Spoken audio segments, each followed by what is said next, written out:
अब सुनाते हैं आपको उस परम पिता परमात्मा की समर्थता, कबीर भगवान की। एक तैमूरलंग नाम का लोहार था, मुसलमान लोहार था, तैमूरलंग नाम का।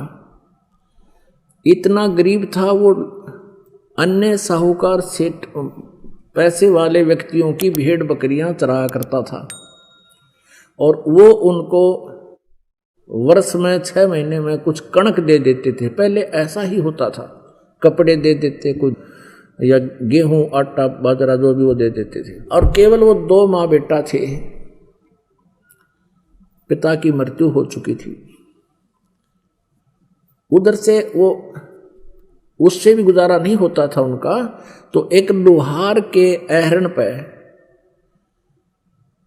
वो ओवर टाइम करा करता, सामने आकर उसका चोट मारा करता, जैसे कोई चमटे पलटे बनाया करते या फाली फूली ठीक बनाया करते थे। ऐसे गुजारा हो रहा था। अब तैमूरलंग की माता बड़ी धार्मिक प्रवृत्ति की औरत थी। कोई भी साधु संत या अतिथि आ जाता था उनके द्वार पे, आप भूखे सो जाते थे, लेकिन अतिथि को आहार कराते थे। कई बार तो ऐसी स्थिति आई है कि अपना आहार अतिथि को खिलाकर वो माँ बेटा भूखे सो जाते थे। अब परमात्मा कबीर परमेश्वर जी एक जिंदा महात्मा के रूप में आए, और तैमूरलंग बकरियां चरा रहा था, भेड़ बकरियां चरा रहा था साहूकारों की, और वो बकरियां आसपास चल रही थी। वो बैठा था वृक्ष के नीचे, भोजन खा लिया था उसने। तब परमेश्वर आए, सलाम वालेकुम कहा।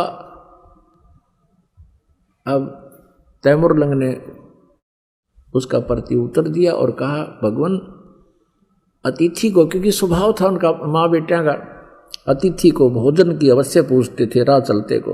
तो परमेश्वर से कहा उसने, तैमूरलंग ने, कि बाबा भोजन पाओगे? परमेश्वर ने कहा, बेटा भूख लगी है।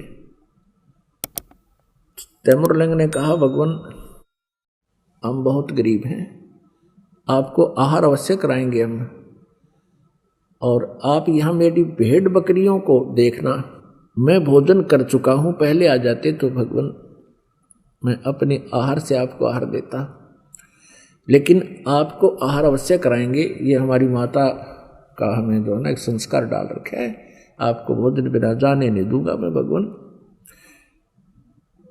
और आप एक ध्यान रखना, कोई भेड़ बकरी गुम ना हो जाए, हम बहुत गरीब हैं, एक भी बकरी अगर गुम होगी तो हमसे उसके पैसा नहीं दिया जाएगा, आप ध्यान रखना। परमात्मा बोले, जाओ बेटा, मैं खूब संभाल के रखूंगा। नगरी से बाहर खेतों में बकरियां जंगल में बैठी थी, चल रही थी। भगवान वहां रखवाले हो गए, पाली खड़े हो गए। तैमूरलंग घर पे आया और कहा, माता एक साधु भूखा है, भोजन बनाओ। माँ ने उसी समय जितना भी घर पे आटा था सारे का भोजन बनाया। एक रोटी का ही आटा था, वही लेकर चल पड़े। शाम को भी नहीं था उनके पास। और माँ ने कहा, बेटा मैं दर्शन भी कराऊंगी और साथ चलूंगी। लोटा पानी का ले लिया जल का, और रोटी लेकर चल पड़े। अब वो आई, आके कहा, महाराज भोजन खा लो। रोटी रख दी। अब परमात्मा खाना खाने लगे। माई ने कम से कम 4-5 बार प्रार्थना करी, भगवान हम गरीब बहुत हैं। उनको पता होता था कि साधु संत फकीर होते हैं, आशीर्वाद दे दें तो मालो माल हो जाया करते हैं, और ये भी मानते हैं कि ना जाने परमात्मा किस वेश में आ जावे, ये आम कहावत थी। तो माई ने बार बार कहा, परमात्मा ने एक रोटी खा ली, लोटा पानी का पी लिया। तब क्या किया, खड़े होकर के एक बकरी बंधन की बेल पड़ी थी, चैन, वह अच्छी लंबी होती है, उसको ऐसे 3-4 बार इकट्ठा करके इतनी कर लिया, जैसे मोड़ माड़ के। उस तैमूरलंग के कमर में मारी, 1, 2, 3, 7 मारी उसके कमर में, और फिर लात मारी, मुक्के मारे। अब माई ने सोचा यो बाबा जी चंगर गया, तूने कई बार इसको टोक दिया ना, हमें धन दे दे धन दे दे, हम गरीब हैं। ये मेरे से जो है ना नाराज हो गया और मेरे बेटे को पीट डाला। तो कहा महाराज जी मेरे बच्चे से क्या गलती होगी, इसको किस लिए पीट रहे हो? तो परमात्मा ने कहा कि माई जो पहले मैंने 7 ये सांगल मारी है ना, बेल मारी है, ये तेरे बेटे को 7 पीढ़ी का राज दे दिया, तेरे वंश को 7 पीढ़ी का राज बख्श दिया मैंने, और 7 पीढ़ी के राज के बाद फिर तुम्हारा राज्य जो है छोटे छोटे टुकड़ों में बट जाएगा, इसलिए लात और मुक्के मारे हैं। अब तैमुरलंग की माँ ने सोचा बाबा जी तो मेंटल है, ये तो पागल है, हमारे घर पर रोटी खाने का भी नहीं, और 7 पीढ़ी का राज कैसे होगा हमें प्राप्त, ये कभी हो ही नहीं सकता। इतना सोच रही थी, इतने में परमात्मा अदृश्य हो गए। पहले तो मालिक ने उनको शिक्षा दी थी कि भाई तुम किस धर्म से बिलोंग करते हो, किससे संबंध हो, ने बताया था कि हम मुसलमान हैं। परमात्मा ने कहा मुसलमान वो है जो मांस छू है नहीं, और तुम मांस खाओ। नबी मोहम्मद नमस्कार है, राम रसूल कहाया, 1,80,000 को सौगंध जिन्हीं कर चलाया। अरस कुरस पर अलह तकत है, खालिक पर बिन नहीं खाली, और वो पैगंबर पाक पुरुष थे साहिब के अब्दाली। और क्या बताया परमात्मा ने कि हम मोहम्मद को वहां ले गए अपने लोक में, इच्छा रूपी वहां नहीं रहे हो, उल्ट मोहम्मद मैल पठाया, गुज बीरज एक कलमा लाया, रोजा बंग नमाज कही रे, बिस्मल की नहीं बात कही रे। ये जो तुम गऊ मारते हो, बकरे काट कर खाते हो, ये आदेश नहीं है तुम्हारे हजरत मोहम्मद का, उसने तो रोजा बंग और नमाज यही कहने करने को कहा था, अब तुम ये गलत कर रहे हो। और परमात्मा ने कहा था कि नाम लो तुम दोनों जने, मैं उपदेश मंत्र दूंगा, मंत्र करना और तुम माला माल हो जाओगे, ये कौन सी बात है। लेकिन मांस नहीं खाओगे, कोई जीव हिंसा नहीं करोगे। अब उन्होंने सोची भाई किसी तरह हमारा गुजारा हो जाए, और ये सारी यहाँ भर ली थी, नाम ले लिया था, तो परमात्मा ने रोटी खाई थी, और खाना खा कर फिर मारे उसका लात और गुस्से सांकड़। फिर महाराज ने परमात्मा ने कहा कि तेरे बेटे को 7 पीढ़ी का राज दे दिया। अब वो बुढ़िया का गला नहीं उतरे, क्या सारी झूठ बोल रहे थे।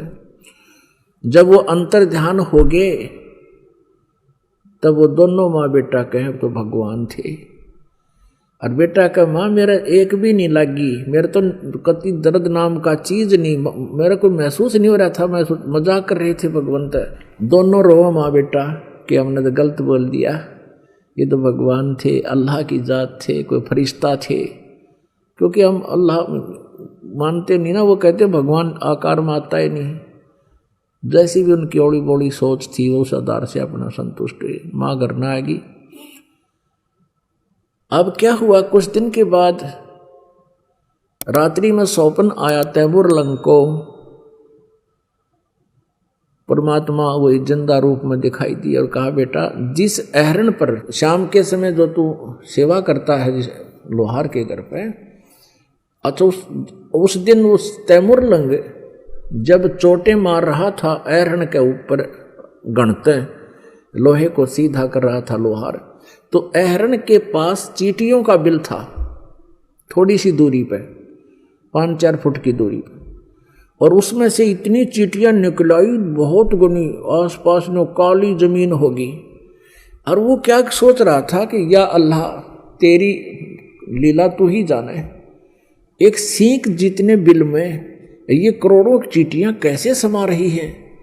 वो काफी प्रभावित सा हुआ उस दृश्य से। तो रात्रि के समय परमेश्वर जब आए उसी रूप में, जिंदा वाले रूप में, स्वप्न में उसको कहा बेटा तैमुरलंग जहां तूने आज शाम को चींटियां देखी थी, वो बिल देखा था, वहां बहुत सारा खजाना है, उस अहरण को तू मोल ले ले, अहरण के स्थान को। वो ऐसा 20-30-50 फुट की जगह थी, और 50 से गज जगह होगी। कहने लगे तू उसको मोल ले ले और उसके नीचे खजाना है, एकदम प्रकट ना करना, पहले कुछ बकरियां ले आना फिर बेच देना, फिर घोड़े ले आना बेच देना, ऐसे लोग समझेंगे कि इसने व्यवसाय में जो है ना वृद्धि होगी। ऐसे करना। सपने में बतला रहे हैं परमात्मा से कि भगवान हमारे पास तो पैसा ही नहीं है, वो अहर नाला हमें देगा ही नहीं। तब परमेश्वर ने कहा कि ये मेरा काम है, तू प्रार्थना करना है। अब कहते करे करावे साइया मन में लहर उठा, दादू से दरजीव के आप बगल हो जा। जब परमात्मा ने कुछ करना होता दोनों तरफ पहुंच जाते हैं। उधर से उस अहरन वाले के मन में कई दिन से ये आ रही थी कि ये स्थान थोड़ा है, बाहर मेरा प्लाट पड़ा है थोड़ी सी दूरी पर, गांव से दूसरी साइड में, और यदि कोई इसको मोल ले ले तो मैं वहां अपना अहरन डाल लूँ। प्रबल इच्छा हो रही इसके। तैमूर लंग ने प्रार्थना कर, सुबह उठकर उसने अपनी माँ से कहा कि माँ आज महात्मा जी दिखाई दिए थे, वो फक्कड़ फकीर दिखाई दिए थे स्वप्न में। उसकी माँ ने कहा बेटा स्वप्न में मुझे भी दिखाई दिए थे, पर उन्होंने क्या कहा ये मुझे स्पष्ट याद नहीं रहा। वो कुछ बोल रहे थे पर मैं भूल गई सब। तैमूर लंग ने कहा माँ मेरे सब याद है, ऐसे ऐसे कहा था। अब माता जी ने कहा ठीक से बेटा देख ले कोशिश करके। अब जो ही शाम के समय उसने जा करके अहरन के मालिक से कहा कि भाई मैं भी गरीब आदमी हूँ, आप मुझे ये अहरन दे दो, कुछ 1 वर्ष के लिए उधार दे दो, मैं फिर पैसे दे दूंगा आपके, मुझे ये मैं भी अपना कोई गुजारा कर दूं छोटा मोटा काम करके। तो कहने लगा भाई मेरा फिर तुम कब पैसे दोगे, कब दोगे इसका? कहने 1 वर्ष में दे दूंगा मैं। तो उसने कहा 1 वर्ष तक, जैसा भी समय रखा 6 महीने 1 वर्ष का, कि नहीं दिया तो फिर देख ले मैं वापस ले लूँगा। आखा वैसे वापस ले लेना। 2-4 दिन के अंदर उसने अपना वहाँ से सारा ले गया। अहरन भी छोड़ दिया वहीं पर, वो पुराना सा हो रहा था वो, और उसने अपना नया साजबाज जोड़ लिया दूसरे प्लाट में। माँ बेटा ने दोनों ने उसके चारों तरफ एक कच्ची दीवार बना ली, 3-3, 4-4 फुट की, 5-5, 6-6 फुट की, और देखा खोद गए उसमें सचमुच खजाना, हीरे पन्ने जवाहरात सोने की मोहरें मिली। अब उसने उसी तरह शुरू कर दिया। पहले घोड़े भेड़ बकरी लाया, वो बेच दी महंगी सस्ती जैसी, फिर घोड़े खरीद के लाया, वो बेच दिए, महंगे बिके थे सस्ते। तो आम जनता को तो न्यू होगी भाई तैमूर लंग का हाथ पकड़ लिया भगवान ने, इसको व्यापार में व्यवसाय में बहुत बेनिफिट होने लग गया। अच्छा बढ़िया अपना मकान बना लिया, अहरन को भी पक्का सा कर लिया। अब पहले वो जब पाली जाता था, बकरियों का पाली गया हुआ था बाहर, उसने क्या देखा कि उस नगरी के राजा के नौकर खेतों से चारा लेकर आ रही थी एक लड़की, युवा लड़की नगर की, उसको जबरदस्ती उठाने की चेष्टा कर रहे थे। वो राजा बहुत ऐसाई था, बड़ा निकम्मा था, ऐसे बहन बेटियों को उठा ले जाता था, किसी की हिम्मत नहीं पड़ती थी उसका कोई विरोध कर सके। अब उस लड़की ने आवाज लगाई, रे तैमूर लंग मेरी रक्षा करना भाई, मेरी रक्षा करना। अब तैमूर लंग ने देखा भी कौन छेड़ रहा किसी बेटी को। अब ये सूरवीर होते हैं जो, वो नहीं रुक सकते, किसी पर अत्याचार देख नहीं सकते। अब पाली दो रहा था लठ हो से एक, उसके पास तो लठ था, उठा लिया और भाग लिया ताबड़तोड़। और वो 5-6 जने थे राजा के सैनिक, वो उठा करके उसको घोड़े पर डालने लग रहे थे। उसने जाते उनका मट्टा मट लठ मारे, सारे का कट्टा कट मारे। फिर उन्होंने, वो कई जने थे, वो अकेला था, वो पीट दिया बहुत ज़्यादा, यानी मृत करके डाल दिया, मार दिया इसको। लड़की को ले गए थे वह। जिसमें वो होश में आया उसको पता चला कि जुल्म हो गया भाई, तो उसके मन में ये आया कि मैं, हे भगवान, हे अल्लाह, मैं राजा बनूं और इस राजा को सबक सिखाऊं। उसके बाद जबरदस्त खटक लग गई थी, चसक लगी अंदर कसक। लेकिन गरीब आदमी तो कुछ भी सोचता रहे कैसे पार पड़े थी। पर जब उसके पास ये धन हो गया, उसका फिर हुआ अंगड़ाई टूटी, क्या आशीर्वाद परमात्मा का। उसके वही एक टारगेट फिट हो गया कि मैं इस राजा के राज्य को प्राप्त करूंगा। उसने जंगल में, बहुत गहरे जंगल में जाके एक एरन डाल लिया और एरन ले गया पाड़ का अपना करता है। और उधर से गांव के नगर के युवा बच्चों से कहा कि भी ऐसे ऐसे देखो, ये राजा जो है बड़ा निकम्मा है, अपने गांव की आसपास के इलाके की बहन बेटियों की इज्जत लूटता है, इसने कूटांगे। सारे हो लिए तैयार, ठीक सब भाई। अब बालक हो है, युवा बालक, यंग ब्लड, उसने उनको समझा दिया भाई इसके लिए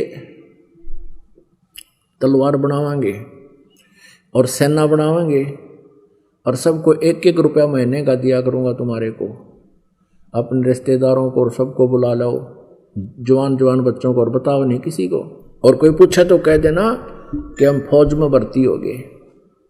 तो उन्होंने ऐसा ही किया, हजारों की संख्या में सेना तैयार कर ली, तलवार बना ली, लोहार था, डाल बना ली, और भी सहयोग कर दिया। कई बच्चों ने लोहार कहने का भाव ये है, घोड़े ले लिए, तलवार ले ली, धन हो गया था उसके पास। सुबह सुबह बकत से राजा का किला घेर लिया जाके और आवाज लगा दी, चारों तरफ घोड़े गूंज रहे हैं। राजा ने कहा अपने मंत्रियों से कि भी किसने आक्रमण कर दिया। अब देखा थोड़ा बहुत सुबह सुबह थोड़ा सा सूर्य उदय होने ही वाला था। मंत्रियों ने कहा जी ना जाने कितनी सेना है, चारों तरफ से हमें घेर लिया है और सेना का कोई अंत नहीं है, कई हजार नजर आ रहे हैं और अब और कोई विकल्प नहीं है, सरेंडर करना पड़ेगा। उसने आवाज लगा दी कि या तो हथियार डाल दे, सरेंडर कर दे, नहीं तेरे को खत्म कर देंगे। राजा ने कहा भाई ठीक, देखा खड़ा होकर सचमुच जहां तक देखो सेना सेना दिखा, परमात्मा ने 1000 को 20,000 दिखाई दिए। उस राजा ने तुरंत सरेंडर कर दिया। अब वो पकड़ दिया राजा, उसकी सारी सेना को काबू कर लिया। लेकिन उस समय उसमें दया थी शेष, परमात्मा का आदेश था, उसका याद थी। उस राजा को उसने मारा नहीं और कहा तू जा चला जा कि तो और अपना करके रोटी खा ले, वो छोड़ दिया, मारा नहीं, लेकिन उसके शासन राज्य पर कब्जा कर लिया। तैमुरलंग ने सुबह सुबह बकत से राजा का किला घेर लिया जाके और आवाज लगा दी, चारों तरफ घोड़े गूंज रहे हैं। राजा ने कहा अपने मंत्रियों से कि भी किसने आक्रमण कर दिया। अब देखा थोड़ा बहुत सुबह सुबह थोड़ा सा सूर्य उदय होने ही वाला था।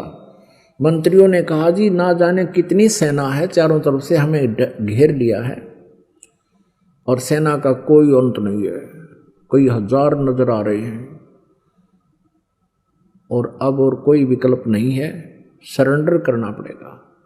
उसने आवाज लगा दी कि या तो हथियार डाल दे, सरेंडर कर दे, नहीं तेरे को खत्म कर देंगे। राजा ने कहा भाई ठीक, देखा खड़ा होकर सचमुच जहां तक देखो सेना सेना दिखा, परमात्मा ने 1000 को 20,000 दिखाई दिए। उस राजा ने तुरंत सरेंडर कर दिया। अब वो पकड़ दिया राजा, उसकी सारी सेना को काबू कर लिया।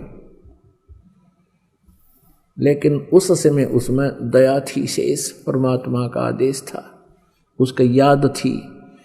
उस राजा को उसने मारा नहीं और कहा तू जा चला जा कि तो और अपना करके रोटी खा ले, वो छोड़ दिया, मारा नहीं, लेकिन उसके शासन राज्य पर कब्जा कर लिया। इसी प्रकार फिर दूसरे राजा को कह दिया, संदेशा भिजवा दिया कि या तो सरेंडर कर ले और न युद्ध के लिए तैयार हो जा। उनको पता लग गया भाई जब ईसा पहले वाला जो राजा था वो बहुत शक्तिशाली था उन औरों की दृष्टि में। जब उसी ने सरेंडर कर लिया तो सभी ने कहा कि हम युद्ध नहीं करते, आप हमारा राज्य प्राप्त कर लो। तो उसने उसका भी राज्य प्राप्त कर लिया। करने का भाव ये है, तैमुरलंग दिल्ली पहुंच गया। तैमुरलंग वहां से सेना लेकर के दिल्ली तक आ गया। दिल्ली के राजा को भगाकर उसको पराजित करके वहां अपना एक नौकर, जैसे वायसराय छोड़ देते थे पहले, ऐसे एक जो है सबॉर्डिनेट बैठा दिया वहाँ पर, उसको राज्य दे दिया वहाँ का कि तू 1 साल में मुझे इतना इतना इसका टैक्स देगा। और वो अंतर्गत रहा, अधीन था उसी के, तैमूरलंग। अपनात्माओं तैमूरलंग से लेकर औरंगजेब तक 7 पीढ़ी यानी 7 पीढ़ी ने राज्य किया। औरंगजेब के बाद दिल्ली का जो राज्य था वो छोटे छोटे टुकड़ों में बट गया था। परमात्मा ने एक रोटी खाकर तैमूरलंग को 7 पीढ़ी का राज दे दिया। अब यूँ तैमूरलंग बकवादा में पड़ गया, भगवान भूल गया, घनी माया होगी थी। फिर परमात्मा मिले इसको, एक दिन शिकार में गया हुआ था ये, और इसको एक चमत्कार किया इसके साथ, और इससे पूछा कि तू 2 कौड़ी का आदमी, राज भूल गया भगवान को। उसके बाद तैमूरलंग परमात्मा से अक्षमा याचना की, नए सिरे से उपदेश लिया, फिर अपनी भक्ति अधिकारी बना। और अब कहते हैं जब देखो परमेश्वर कबीर देव जी ने एक रोटी तैमूरलंग को दी नी, ताते 7 बादशाही ली नी। एक रोटी खाकर 7 पीढ़ी का राज दे दिया। और श्री कृष्ण जी ने एक मुट्ठी चावल खाकर केवल एक मकान बनाया था सुदामा जी का। अपनात्माओं गीता जी अध्याय नंबर 2 के श्लोक नंबर 46 में कहा कि अर्जुन, जिस समय तुझे पूर्ण परमात्मा समर्थ भगवान की जानकारी हो जाएगी, उससे परिचित हो जाएगा, उस समय तेरी आस्था इस प्रकार रह जाएगी जैसे बहुत बड़े जलाशय की प्राप्ति के उपरांत छोटे जलाशय में जैसी श्रद्धा प्राणी की रह जाती।